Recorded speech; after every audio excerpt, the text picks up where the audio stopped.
हमारे खास मुलाकात कार्यक्रम में आप सभी दर्शकों का स्वागत है। इसी श्रृंखला में आज मैं आपको ऐसी शख्सियत से रूबरू कराना चाहता हूं जो हाड़ौती की विरासत के प्रति पूर्ण रूप से संवेदनशील है, जिन्होंने हाड़ौती, एलोरा, खजुराहो से में प्राप्त महिला मूर्तियों का विभिन्न रूपों महिषासुर मर्दिनी, गंगा यमुना, अप्सरा आदि का अंकन, अध्ययन और गहन विश्लेषण किया है। साथ ही सेवा भाव से भी जुड़ी हुई है और राजकीय कन्या जेडीबी कन्या महाविद्यालय से प्राचार्य पद से सेवानिवृत्त हुई है। ऐसी शख्सियत डॉक्टर सुषमा आहूजा जी है। डॉक्टर सुषमा आहूजा जी से इनके परिचय से लेकर इनकी जो हाड़ौती स्थापत्य कला के बारे में बखूबी इनसे जानेंगे। इसके अलावा हाड़ौती वर्ग का क्षेत्र इनके अधीन रहा है और इन्होंने कई खोजें की है, उसकी वह भी आपसे साझा करेंगे। आइए बात करते हैं डॉक्टर सुषमा आहूजा जी से।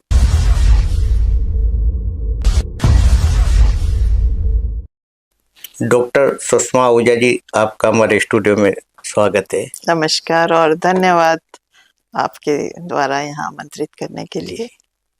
हमारे दर्शकों को आप अपना परिचय दें। मैं डॉक्टर सुषमा आहूजा, जैसा आपने बता दिया है, जेडीबी कॉलेज में ही पढ़ी और वहीं पढ़ाया और वहीं से रिटायर हुई प्राचार्य वाणिज्य कन्या महाविद्यालय से। और मेरा जो कार्य क्षेत्र रहा वो मंदिर स्थापत्य कला पर आधारित रहा। इतिहास की मैं विद्यार्थी रही। एमए इतिहास में राजकीय महाविद्यालय से किया था। उससे पहले ग्रेजुएशन जेडीबी कन्या महाविद्यालय से किया और इतिहास में मैंने आगे रुचि के अनुसार कला और विरासत पर अपना ध्यान ज़्यादा केंद्रित किया। बच्चों को शिक्षा देने के साथ साथ मेरा ये अपना रुचि की ओर भी ध्यान रहा। और जब बात आई पीएचडी करने की तो वो विषय मेरे द्वारा चुना गया जिसमें मेरी रुचि थी कि यहाँ की जो समृद्ध सांस्कृतिक धरोहर है हमारा हाड़ौती क्षेत्र, जिसके कि हर ओर हम देख सकते हैं, चाहे वो किले हैं, महल हैं, हवेलियां हैं, संग्रहालय हैं, और उसके साथ साथ बहुत प्राचीन समय से यहाँ पर मंदिरों की जो स्थापत्य कला है वो बहुत ज़्यादा विख्यात रही है। हम उससे इतना परिचित नहीं थे, लेकिन जब मैंने पुस्तकें टटोली तो मैंने पाया कि बाहर के विद्वान यहाँ पर ज़्यादा आकर अध्ययन करके गए हैं, चाहे वो चंद्रभागा के मंदिरों का किया हो या भीमचौरी के मंदिरों का किया हो। तो वो गुप्त काल से लेकर के कला के प्रतीक हमें मिलते हैं और बल्कि उससे भी पहले कई राजवंश यहाँ रहे हैं। हम तो हाड़ा वंश के नाम से, हाड़ौती के नाम से कोटा बूंदी और बारा और झालावाड़ को जानते हैं, लेकिन उससे पूर्व भी यहाँ पर कई राजवंश मौखरी, गुप्त, खिजी आदि शासन कर चुके हैं। और इसके साथ साथ पौराणिक काल से ही परिचय प्राप्त होते हैं। बौद्ध गुफाओं के अवशेष भी यहाँ मिलते हैं, गुप्त काल के मंदिर भी, और मध्यकालीन मंदिरों का भी मेरे द्वारा अध्ययन किया गया। और उस विरासत से अपने विद्यार्थियों को परिचित करवाने के लिए एक विभाग हमने यूनिवर्सिटी में खोलने का प्रयास किया। हेरिटेज टूरिज्म एंड म्यूजियोलॉजी की स्थापना की गई और उसकी समन्वयक का कार्य भी मेरे द्वारा किया गया। तो मेरी पूरी रुचि हेरिटेज, विरासत, धरोहर, उससे रूबरू कराना और विद्यार्थियों को उसके प्रति जागरूक करना और उसके बचाने के लिए, भावी पीढ़ियों के लिए सुरक्षित करने के लिए प्रेरित करना रहा। जी। डॉक्टर सुषमा जी, आपने 38 साल करीब सेवा, राज्य की सेवा दी। अकादमिक और प्रशासनिक सेवा में भी आप महारत हासिल है आप में। कैसे संभाल पाती होंगी इन सब चीज़ों को, कैसे मैनेज कर पाती होंगी? अनुभव बताइए आप। तो प्रारंभ में जब आप जल्दी से, जैसे हमने एमए करते ही हमें जी। टेम्परेरी उस समय लेक्चरर्स की नियुक्ति की जाती थी। यानी तो आप जिस कॉलेज में पढ़ी उसी में पदस्थापित रही और हाँ, यहाँ से ही सेवानिवृत्ति ली। कैसा एक बहुत माहौल? बहुत अमेजिंग, हाँ, बहुत अच्छा मुझे महसूस होता है और हमेशा बहुत जुड़ाव रहा है, इसीलिए जेडीबी कॉलेज के साथ ऐसे लगता है कि ये हमारा अन्नदाता जैसे वो जी। बन गया था। और वहीं हमने पढ़ा और वहीं से कमाया और उसी को लेकर हमने नाम भी कमाया। जी। तो वो एक उसके प्रति हमारे मन में भाव आता है, हम उससे कैसे ऋणी होंगे। तो वो बिल्कुल। बहुत अच्छा लगा और विद्यार्थी भी उस बात को समझते हैं और अपने आप में एक संतोष का भाव भी आता है। मुझे आरएएस में भी मेरा, मैं बताऊं, जी। जी। सिलेक्शन हो गया था, पर एलाइड सर्विसेज मिल रही थी। तो मैंने उसकी बजाय, ये मुझे क्वेश्चन भी पूछा गया था आरपीएससी में जी। कि आप जब आरएएस में हो गया तो आप यहाँ क्यों आना चाहते हो लेक्चरशिप में। जी। तो महिलाओं के लिए ये मुझे बहुत एक अच्छा अवसर लगा था कि हम अगर एक स्थान पर रहकर कार्य कर सकते हैं। जी। तो मैंने लेक्चरशिप को, और विद्यार्थियों से जुड़े रहकर हम एक युवा अपने आप में भी, अपने अंदर भी एक ऊर्जा बनी रहती है, विद्यार्थियों की ऊर्जा हमारे अंदर भी आती रहती है। और डॉक्टर जब सुषमा जी, आपने जो महिला मूर्तियों पर एक अध्ययन किया तो क्या पाया? कहाँ कहाँ आपने मतलब इस पर विश्लेषण किया, अध्ययन किया? हाँ, मैंने महिला मूर्तियों का विषय भी इसलिए चुना कि कई स्थानों की हमने यात्राएं की थी। जी। तो मैंने देखा था एलोरा और खजुराहो आदि में बहुत सुंदर मूर्तियां हैं। तो यही समझा जाता है कि खजुराहो जैसी मूर्तियां और कहीं नहीं है, एलोरा जैसी और कहीं नहीं है। पर जब हमने अपने हाड़ौती क्षेत्र के मंदिरों का मैंने अध्ययन किया था, जी। तो जी। यहाँ की भी जो स्कल्पचर्स हैं वो कहीं कम नहीं है। मैंने जो दिखाई है इसमें गंगा यमुना की, बारडोली की जो जी। मूर्तियां हैं, बहुत सुंदर मूर्तियां हैं। चाहे वो चंद्रभागा के मंदिरों में जो चारों तरफ मूर्तियां बनी हुई हैं, आप जी। बाहरी उसमें देखेंगे तो उसमें भी बहुत सुंदर अप्सरा मूर्तियां भी कहीं कम नहीं है। उसी तरह से बारडोली में पिलर्स पे बनी हुई हैं बहुत सारी अप्सरा मूर्तियां, जी। हालांकि मतलब खंडित हैं ज्यादा, जी। पर वो बहुत सुंदर उनमें है। और ये सभी रूप मैंने देवी के रूप प्रारंभिक उसमें लिया है कि हमारे यहाँ पर महिला को देवी का दर्जा दिया दिया जाए। जाता है और उसकी पूजा की जाती है, चाहे माता के रूप में ही होती हो या अन्य रूपों में भी। जी। तो हर तरह से वो पूज्य है और हर दृष्टि से वो प्रभावित कर रही है।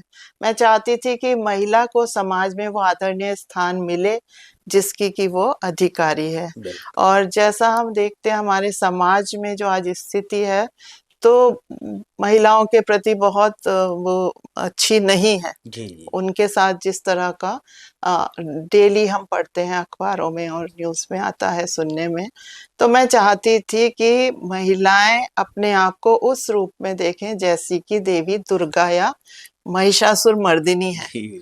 उसे अपना रोल मॉडल बनाए हाँ, बहुत और सुंदर। उसको रोल मॉडल बनाए और समाज में जितने भी महिषासुर रूप हैं जी। जी। उनको एक तरह से खत्म करने के लिए वो तैयार हो जाएं। जी। तो वो अपने अंदर एक ऊर्जा को पाएं, उसको देखें, तो वो उस तरह से देखें। जब हम ऐसी मूर्तियों को देखते हैं तो वाकई में हमारे अंदर एक शक्ति का संचार होता है बिल्कुल। और हम उससे एकाकार अपना स्थापित कर पाते हैं। और ऐसे ही गंगा और यमुना की जो मूर्तियां हैं मंदिर के द्वार पर स्थापित की जाती हैं, जी। जी। है ना। तो एक तो जल का महत्व है, नदियों बिल्कुल। का महत्व है, हमारे पर्यावरण को सुरक्षित रखने के लिए सबसे ज्यादा जरूरी है नदियों को प्रदूषित होने से बचाना। हमारी चंबल नदी भी प्रदूषित हो रही है, उसको भी बचाने के प्रयास करे हैं। तो मंदिर स्थापत्य कला में नदियों का बहुत पूज्य स्थान था कि जो भी भक्त अंदर जाएगा वो स्नान करके, उनका दर्शन करके, उनका स्नान करके और अपने जो कर्मों के फल हैं उसको पूरे धो करके वो एंटर होता है। ये इसके साथ जोड़ी गई थी ये चीज को, तो उस रूप में भी है। और अप्सरा रूप में भी उनको जो बनाया गया है वो देव कन्याओं के रूप में भी बनाया गया है। विभिन्न रूपों में वो हमें, चाहे वो सप्तमातृका रूप में भी मिलती हैं देवियां, विभिन्न जो देवताओं के अवतार हैं उनके उनकी देवियों के रूप में, सभी के अपने अपने हथियार हैं, सभी बगल में बालकों को बिठाए हुए हैं। बिल्कुल। तो उस तरह से एक माँ के रूप में भी उनको दिखाया गया है। डॉक्टर सुषमा जी, जो नटराजन मूर्ति थी बारडोली मंदिर की, आपने उसको भारत लाने के लिए काफी प्रयास किया, पता नहीं कहाँ कहाँ आपने पत्र भेजे, कहाँ आपने पत्र दिए, और आज आप लोगों की बदौलत है कि वो यहाँ संग्रहालय में स्थित है। संग्रहालय में कोटा में तो नहीं आई है अभी, वो चित्तौड़ में ही है। बाकी जैसे ही मुझे मैं स्टडी कर रही थी उसी दौरान मेरी नॉलेज में ये चीज आई थी सन 2000 के लगभग। तो मुझे पता लगा था ये नटराज बारडोली जब देखने गए कि यहाँ से ये मूर्ति चोरी हो चुकी है। और उसके बाद में American institute of Indian studies गई थी, तो वहां से मैंने वो नटराज की मूर्ति की जो तस्वीर थी, पिक्चर फोटो वहां से प्राप्त की थी और वो लेकर मैं आई थी। तो जब ये भेद खुला था ऑपरेशन ब्लैक होल के दौरान आनंद श्रीवास्तव जी के, कि ये नटराज की जो मूर्ति यहाँ पर नकली डलवा दी गई, चोरों के द्वारा जो चुराई गई थी, कुछ समय बाद रख दी गई थी वापस, और विभाग ने माना था कि ये असली मूर्ति है और उसको स्टोर में रख लिया था। तब पता लगा कि यहाँ की तो मूर्ति लंदन भेज दी गई है, स्मगल करके बेच दी गई थी। तब ये बात यहाँ पर जब हमारे सामने उद्घाटित हुई तो हमने फिर ये जानने की कोशिश की। मैं स्वयं बारडोली गई थी वो फोटो लेकर के भी, और जगत नारायण जी के पास उसकी नकली की भी फोटो थी। वो दोनों फोटो लेकर मैं भी, जगत नारायण जी भी और धीरेन्द्र राहुल जी, हम सब वहाँ गए थे। और वहाँ पर जो अधिकारी आए हुए थे पुरातत्व विभाग के, उन्होंने हमको देखने नहीं दी। उन्होंने कहा कि ये स्टोर में है। उसके बाद फिर थोड़ा सा हमें अच्छा नहीं लगा और उस चीज को मैंने और आगे बढ़ाया, और कई सेमिनार्स जो हमारी होती थी वनस्थली विद्यापीठ में, इस बात को उठाया था मैंने, जहाँ रतन चंद्र अग्रवाल जो कि भारत के मूर्ति कला के विशेषज्ञ माने जाते हैं, तो आरसी अग्रवाल साहब वहाँ थे और उन्होंने मुझे बताया कि ये मूर्ति लंदन में है और वो व्यक्ति इसे वापस देना चाहता है, तो मैं सरकार से ये कहलवाना होगा। उसके बाद मैं दिल्ली में एंटिक्विटी डिपार्टमेंट जो आर्कियोलॉजिकल सर्वे ऑफ इंडिया का है, एंटिक्विटी में गई थी और वहाँ मैंने एक पत्र दिया था कि इसको मंगाया जाए। उन्होंने बोला था कि ये मैटर चल रहा है। उसके भी काफी सालों तक ये बात चलती रही और कई बार पत्र पत्रिकाओं में इस चीज को दोहराया गया कि कब आएगा नटराज। और हम अपने माननीय प्रधानमंत्री नरेंद्र मोदी जी के आभारी हैं कि उनके कार्यकाल में ये प्रयास किया गया और ये भारत में हमारी विरासत की अमूल्य कृति वापस आ सकी। हम उसको पैसों में नहीं आंकते हैं, वो हमारी धाती है, हमारी थाती, हमारी धरोहर, हमारे पास वापस आना ये देश के लिए सम्मान का प्रश्न था। डॉक्टर सुषमा जी, आपकी जो पुस्तक है हाड़ौती स्थापत्य कला, उसकी भूमिका पुरातत्ववेत्ता डॉक्टर BR मणि साहब ने लिखी, तो कैसे आपकी उनसे मुलाकात थी? हाँ, तो और उस पुस्तक को दिखाएं हमारे दर्शकों को। ये हाड़ौती की मंदिर स्थापत्य और शिल्पकला की समृद्ध विरासत 700 ईस्वी से 1300 ईस्वी तक का मैंने इसमें मुख्य रूप से लिया है। हालांकि इससे पहले के गुप्त काल के मंदिर भीमचौरी और मुकंदरा और ये चार चौमा का जो मंदिर है जी जी। वो भी इसमें मेरे द्वारा लिए गए हैं। तो आपने ये इसमें पीएचडी करी हाँ जी, हाँ इसी जी, से, है ना? हाँ, पीएचडी का मेरा ये वर्क था, जी जिसे कि बाद में मैंने पब्लिश करवाया है। जी। और चूंकि मैं Indian history and culture society से जुड़ी हुई थी, तो कई बार इसका सम्मेलन जॉइंट आर्कियोलॉजिकल सोसाइटी के साथ होता है, तो हम बाहर कभी इलाहाबाद, कभी लखनऊ और कभी ग्वालियर, सब जगह पर मैंने पेपर प्रेजेंट किए थे। जी। तो नेशनल सेमिनार्स में मेरे पेपर प्रेजेंटेशन से प्रभावित हुए थे बी आर मणि जी भी, जी और अन्य लोग भी हाड़ौती को जानने लगे थे। बहुत सुंदर। तो जब मणि जी को मैंने ये बताया कि मैं इस पे पुस्तक लिख रही हूँ, तो सहर्ष उन्होंने इसकी भूमिका मेरे लिए लिखी, और अभी उनका कोटा आना हुआ था, उन्हें मैंने ये पुस्तक दी। जी और हाड़ौती को वो और देखना चाहते थे, फिर कभी अवसर मिलेगा तो जी। देख। डॉक्टर सुषमा जी, जैसा हमने सुना कि आप में जुनून था हाड़ौती भर में घूमने का, और रास्ते नहीं थे, लेकिन आपके पति ने इस काम में हाथ बटाया, क्या सच है? हाँ बिल्कुल, अकेले जाना तो पॉसिबल नहीं था मुझे। एक्चुअली मैंने जब ये विषय लिया था, जी तब भी मुझे कहा गया कि आप एक बार सोच लें कि आप लाइब्रेरी में बैठ के तो ये काम कर नहीं जी सकते हैं, और जाना पड़ेगा तो कैसे जाएंगे, रास्ते भी पता नहीं होते हैं, जी। और उस समय कोई ऐसे गूगल मैप भी नहीं होते थे। बिल्कुल बिल्कुल। तो धीरे धीरे पता लगाते लगाते हम लोग अपनी मारुति 800 से मेरे पति वीपी आहूजा जी साथ जी। जाते थे, कभी कभी बच्चे भी साथ चले जाते थे। हाँ। हम उसको ऐसे लेते थे टूर की तरह से, जैसे खाना पैक करके रख लिया साथ में, और जहाँ टाइम मिला रास्ते में भी खा लिया या कहीं बैठ के जी जी। खा लिया, या कभी गांव में जाते थे तो लोग भी बिल्कुल। हमारा ध्यान रखते थे और चाय पानी वो भी पिलाया करते थे, खुश होते थे। हम जिस गांव में भी या जहाँ भी जाते थे, लोग सोचते थे कि ये कुछ हमारे यहाँ करके जाएंगे, कुछ बिल्कुल। बदलाव करेंगे। जी तो वो अपनी प्रॉब्लम्स भी हमें बताने लग जाते थे। तो एक मतलब मुझे लगता था कि ये भारत कितना भी विकसित हो जाए, पर अभी भी गांवों का ही देश है।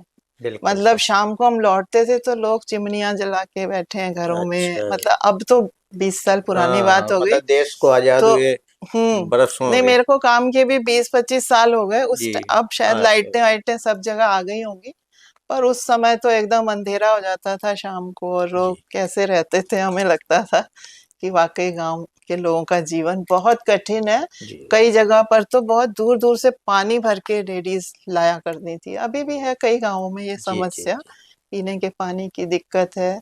वो कौन से किसी गांव में गए थे तो बोल रहे थे हमारे यहाँ नल लगवा दो मैडम। हमें बहुत दूर से नीचे से पानी भर के ऊपर जाती थी लेडीज, जी। और ये लेडीज ही करती हैं ये काम। बिल्कुल बिल्कुल। तो महिलाओं की तो शक्ति है।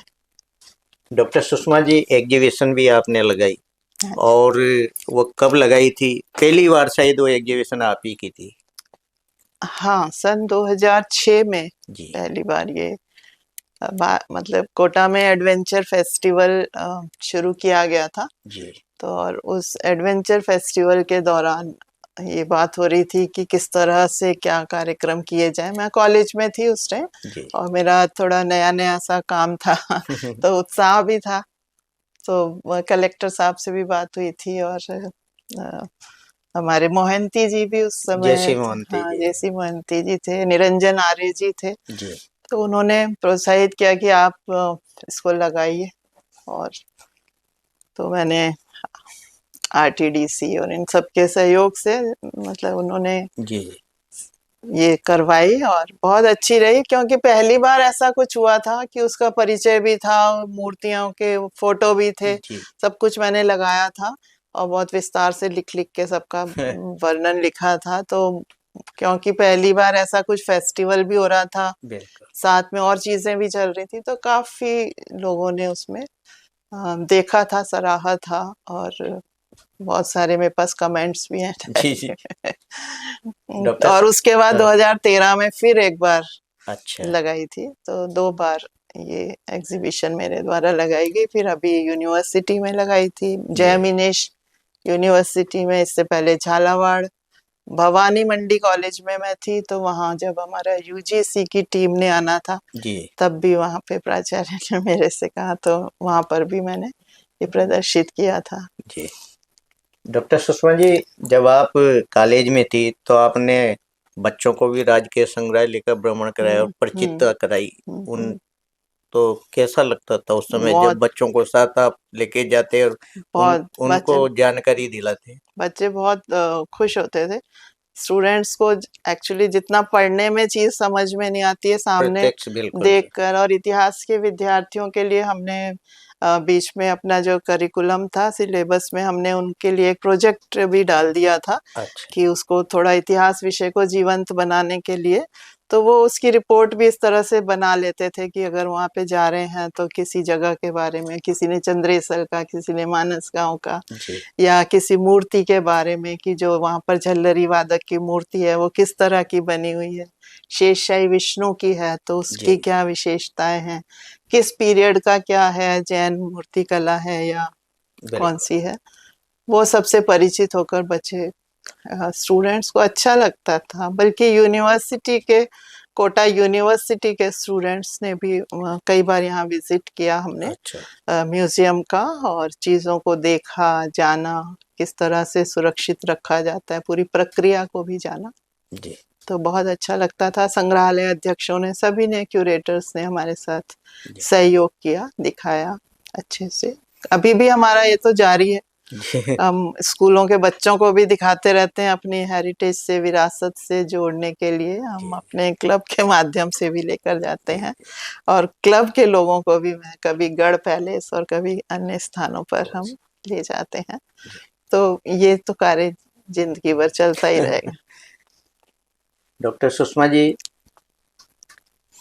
जब आप भवानी मंडी जाती थी कॉलेज में, तो कोटा का डाकनिया स्टेशन कहलाता था। हाँ।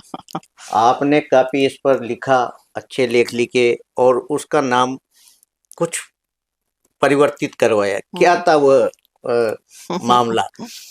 कैसे हाँ। मन में आया आपके? हाँ, मैं एक्चुअली 4 साल भवानी मंडी गई। 2003 से 2007 में वापस हुआ था मेरा ट्रांसफर। जी। तो डेली का क्रम रहता था कि यहाँ डकनिया स्टेशन से ट्रेन पकड़नी है, उसी से आना और जाना। बहुत सारे लोग, रोज वही लोग मिलते थे। तो एक बार मैंने वैसे ही साथ में बैठे हुए लोगों से पूछा कि आपको पता है ये डाकनिया क्या है, डाकनिया स्टेशन क्या होता है। कई लोगों से, हम जी। बल्कि जी। अपने लेक्चरर से भी जो साथ जाते थे, किसी को, सब यही कहते थे कि यहाँ पर डाकनों चुड़ैलों को, जो महिलाओं को डाकन या चुड़ैल करार दे दिया जाता, उनको यहाँ तालाब में डुबो दिया जाता जी। है। जी। तो वो डाकनिया तालाब है मैडम यहाँ पे। इस तरह की तो वदंतियां थी। ये सुना सुनाई बात जी। जी। सबके चल रही थी। और चूंकि मैंने इसकी स्टडी की थी कि कंसुआ में जो मंदिर है, तो शिवगण की जो उसकी, उनकी जो माँ थी देगणी रानी, जी। जी। उन्होंने ये यहाँ पर एक तालाब खुदवाया लोगों के कल्याण के लिए। मतलब ये 8वीं शताब्दी की बात है, जी। जी। 738 ईस्वी का वहां पर लेख है और उसमें देगणी का भी नाम आता है। तो देगिनी ने जो तालाब बनवाया जन कल्याणार्थ, उसका नाम देगणिया तालाब हो गया बाद में। जी। जी। और फिर देगणिया से बिगड़ता हुआ वो ढाकणिया हो गया। तो उन्होंने ढाकणिया से ये जोड़ लिया कि ये डाकणों का स्थान है। जी। तो इसके लिए मैंने फिर लेख लिखा था। और हम चाहते थे कि इसका नाम बदलकर कण्वाश्रम कर दिया जाए, क्योंकि जी। कण्व ऋषि का वहां पर कहते हैं बिल्कुल। कंसुआ के नाम से। तो वो फिर मैंने स्टेशन मास्टर जी से भी बात की और उन्होंने कहा कि केवल हम इसको डक्कनिया कर सकते हैं, नाम बदल नहीं सकते। डी में से ए है, मतलब हटा जो के। हिंदी में डाकनिया है उसको डक्कनिया करवाया। तो वो उन्होंने इसको करवाया था। तो उसके लिए जी। धन्यवाद। डॉक्टर सुषमा जी, ऐसे ही अंटागढ़ जो चौराया है, जो अंटागढ़ नाम दिया गया, हाँ। लोग समझते नहीं है इसको, क्योंकि तो इसका महत्व क्या है आपके इतिहास के हिसाब से? अरे भ्रांतियां बहुत हैं, जी। अलग अलग जगह पर अलग अलग चीजें चलती रहती हैं। तो अंटागढ़ एक्चुअली वो बिलियर्ड्स खेलने की जगह थी। जब ब्रिटिश ऑफिसर्स यहाँ पर रहा करते थे, ये जी। इन्हीं का स्थान बनाया हुआ है, ब्रिटिशर्स के टाइम पे बना है। तो उसमें वो रहते थे और ऑफिसर्स का क्लब सा था एक तरह से, तो बिलियर्ड्स की टेबल थी और बिलियर्ड्स खेला जाता था। जी तो बिलियर्ड्स खेलने की जो बॉल थी उसको यहाँ के लोग लोकल भाषा में अंटा कहने लगे कि काय कर रहा छे, अंटा खेल रहा छे। तो अंटा खेल रहा छे से अंटागर कहा जाने लगा। अ, तो ये स्थान का नाम इस तरह से अंटागर पड़ा। जी। डॉक्टर सुषमा जी, ये ऊर्जा कहाँ से मिलती है आपको इस उम्र में भी? आप सभी के प्यार से मिलती है कि जो कार्य किया उसका जो अच्छा वो मिलता है, परिवारजनों का साथ होता है, जी जी तो परिवार में सबका सहयोग मिले तो ही काम हो पाता है। बाकी मैं जब कॉलेज में लेक्चरर भी थी तो मेरी मदर इन लॉ थी साथ में, जी जी। और मैं कहूंगी कि घर उन्होंने संभाल लिया, बच्चों को उन्होंने संभाल लिया, तो मैं और बाकी सारे काम कर पाई। और पति का सहयोग मिला, बच्चों का, दोनों बेटियों का, बेटे का, सबने जी पूरा साथ दिया। जैसे मेरी पुस्तक के लेखन में भी मेरी बेटी प्रियम का बहुत सहयोग रहा। जी तो और बड़ी बेटी शुभी, दोनों ही बहुत ही मतलब और उनके बच्चे सभी जो जी प्यार देते हैं, वो उत्साह, वो ऊर्जा का संचार हमारे अंदर करते रहते हैं। जी और आप सभी जैसे हम क्लब से भी जुड़े हैं, जी तो सेवा का जो भाव है वो भी एक आपके अंदर संतोष का भाव जगाता है। जी तो वो और जी। सबका प्यार। डॉक्टर सुषमा जी, आप रोटरी क्लब की उपाध्यक्ष भी, लॉयंस लॉयंस क्लब की उपाध्यक्ष भी हैं। अध्यक्ष रही, अध्यक्ष, अध्यक्ष रही, मैं एक बताना मिनट सर, चाहूंगी। इसको। पहले अध्यक्ष ये, रही और अभी जोनल क्षेत्रीय अच्छा अध्यक्ष अच्छा हूँ अच्छा, ठीक। लॉयंस लॉयंस, इंटरनेशनल, लॉयंस के। डॉक्टर सुषमा जी, आप लॉयंस क्लब कोटा साउथ से हम्म भी जुड़ी हुई, हम्म क्या सेवा भाव मन में है आपके? हम्म हाँ, जुड़ी तो मैं बहुत सालों से हूँ इसमें। जी जी और लगभग 20 साल हो गए होंगे हमें जुड़े हुए लॉयंस क्लब कोटा साउथ से। पर जब तक मैं जॉब में थी तो मैं पूरा ध्यान नहीं दे पाती थी इस जी ओर, जी एक्टिविटीज में जाती थी, पर मैंने कोई पद नहीं ग्रहण किया था। और अभी पिछले साल मैं इसकी अध्यक्ष रही।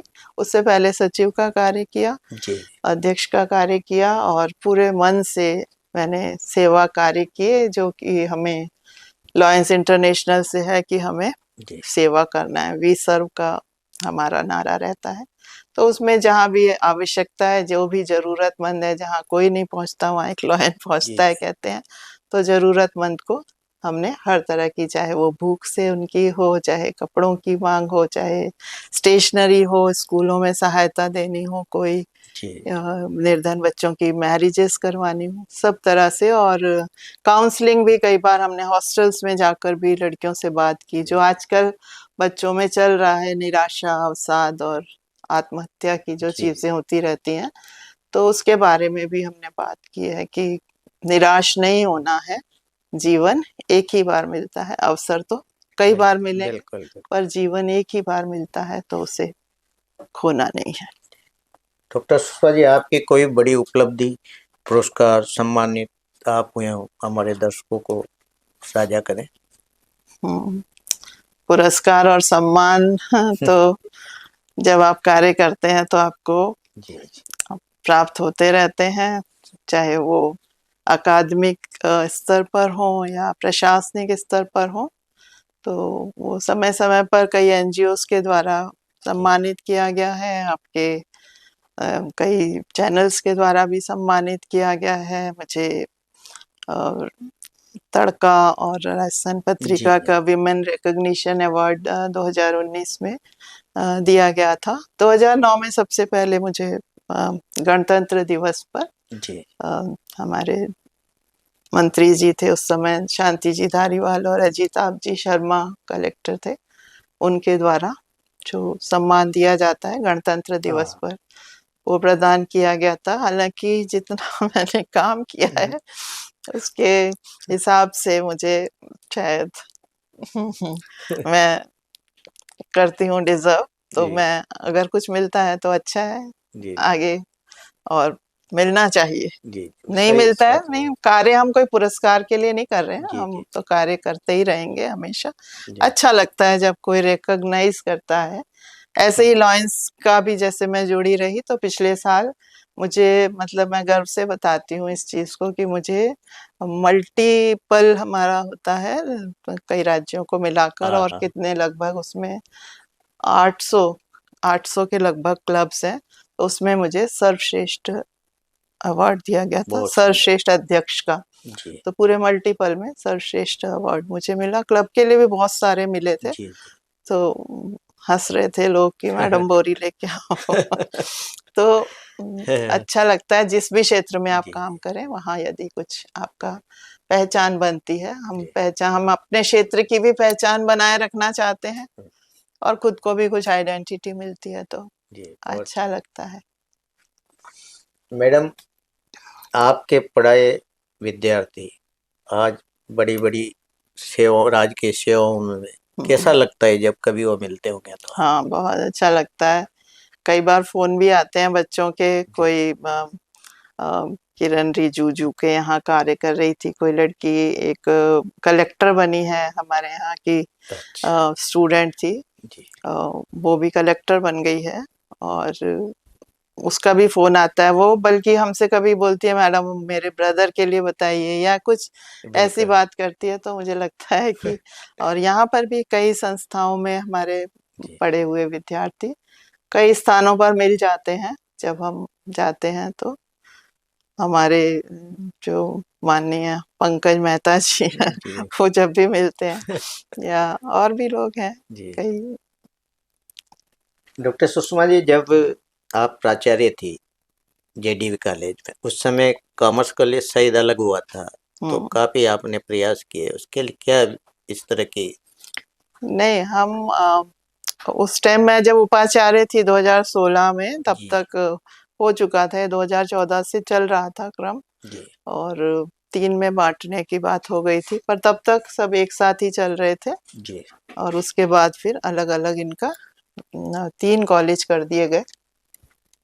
तो मुझे वाणिज्य का बनाया गया था, तो हम तो शुरू में तो हम यही चाहते थे कि अलग ना किए जाएँ, बिल्कुल क्योंकि इतना बड़ा कॉलेज था, इतना नाम था और बिल्कुल इतना जुड़ाव था हमें तो, क्योंकि हम वहाँ के पूर्व छात्र हैं, जी तो हम लोगों का उससे जितना जुड़ाव था, ये कोशिश की, लेकिन फिर जब अलग कर हो गए 3 कॉलेज तो ठीक है, अब यहाँ पर एक अलग भवन बन गई, तब तक भवन नहीं थे अलग, जी जी दिक्कत कई चीज़ों की आती थी। हाँ हाँ तो कई इंफ्रास्ट्रक्चर की प्रॉब्लम, कई चीज़ों की प्रॉब्लम, फिर मैंने तो फिर प्रयास किया कि इसको मान्यता मिले, यूजीसी से मान्यता, 12B की मान्यता, अन्य मान्यताएँ दिलाने के लिए, यूनिवर्सिटी से उसको जोड़ने के लिए सारे लेटर्स लिखवाना, कभी इधर का जी चक्कर, कभी कलेक्ट्रेट के चक्कर, जी जी सारे कार्य संपादित किए और अब तो एक अलग बिल्डिंग बन गई है।